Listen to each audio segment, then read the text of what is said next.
how was his feelings when you first started looking online? Was he like a little bit of doubt, or what was he thinking? So the funny thing is, because I was so doubtful and skeptical of kind of like the whole affiliate marketing thing and myself, I didn't tell anybody. So I had only told my mom like a little snippet. I was like, I found this thing. I'm kind of not sure if I'm gonna do it.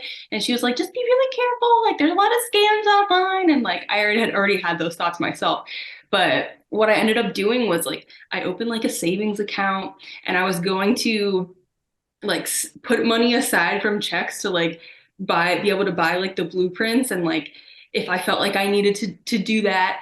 And it was going to be this whole secretive come up thing. I was going to like, if I made a bunch of money like I planned to, then I could be like, hey, like, look at this savings account. Like, I made all this money.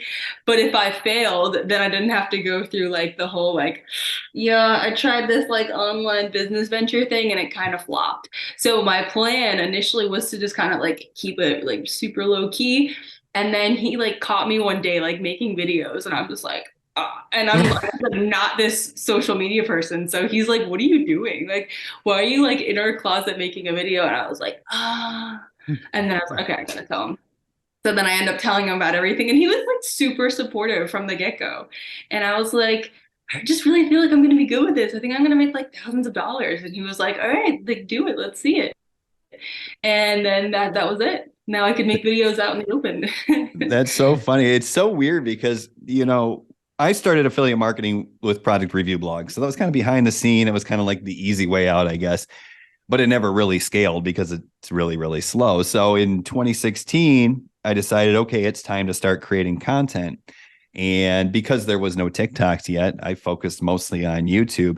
But same story as you. Like I was so embarrassed, even though my wife and I had been together for 9 years at that point or 8 years at that point.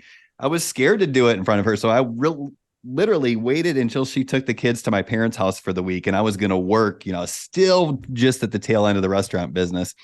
And I was like, okay, cool. I got the house to myself. I'm going to set up cameras and start creating content.